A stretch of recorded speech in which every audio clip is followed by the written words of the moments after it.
नमस्कार मंडळी, आज आपण बनवूया नवरात्री स्पेशल साबुदाण्याचे थालीपीठ। हे थालीपीठ खूप कमी तेलकट आहेत पण चवीला तितकेच छान लागतात। तुम्ही नक्की बनवून बघा। चला तर मग पटकन रेसिपीला सुरुवात करूया। हे थालीपीठ तुम्ही दही शेंगदाण्याची चटणी बरोबर खाऊ शकता।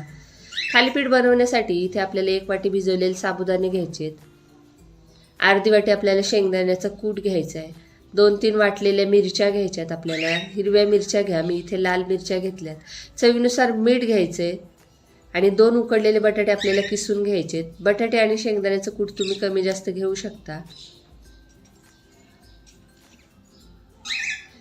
बटाटे किसून झाले की आपल्याला मॅशरने साबुदाणा, बटाटा आणि सगळं साहित्य चांगलं एकजीव करून मॅश करून घ्यायचे।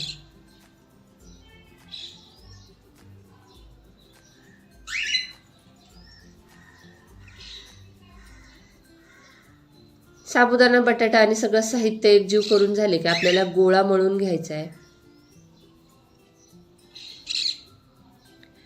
आणि साबुदाण्याचा आपला गोळा मळून झाला की एक छोटा गोळा हातामध्ये घ्यायचा आहे आपल्याला आणि आपल्याला हातावरच थालीपीठ थापून घ्यायचे। हे थालीपीठ जास्त मोठे मोठे बनवायचे नाहीये, मोठं थालीपीठ बनवलं की उलटताना मोडू शकतो, त्यामुळे छोटे छोटेच थालीपीठ आपल्याला बनवून घ्यायचे। छोटे छोटे थालीपीठ भाजताना अजिबात मोडत नाहीत, त्यामुळे असेच हातावर थालीपीठ बनवून घ्या। थालीपीठ आपलं बनवून झाले, आता आपण थालीपीठ भाजून घेऊया। थालीपीठ तुम्हाला कसं हवं, जाड पातळ त्याप्रमाणे तुम्ही बनवा।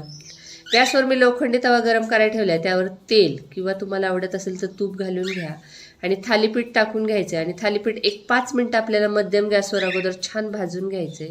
भाजल्याशिवाय पलटी करायचं नाहीये, लवकर पलटलं तर थालीपीठ मोडू शकतं, त्यामुळे आरामशीर भाजून नंतर पलटी करा आणि दुसऱ्या बाजूने छान आरामशीर 5 मिनिटं भाजू द्या आणि मध्यम गॅसवर हे थालीपीठ दोन्ही बाजूने चांगलं भाजून घ्यायचं।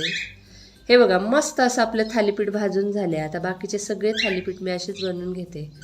हे थालीपीठ चवीला खूप छान लागतात, तुम्ही नक्की बनवून बघा आणि आजची रेसिपी आवडली असेल तर चॅनलला लाईक, शेअर, सबस्क्राईब करायला विसरू नका।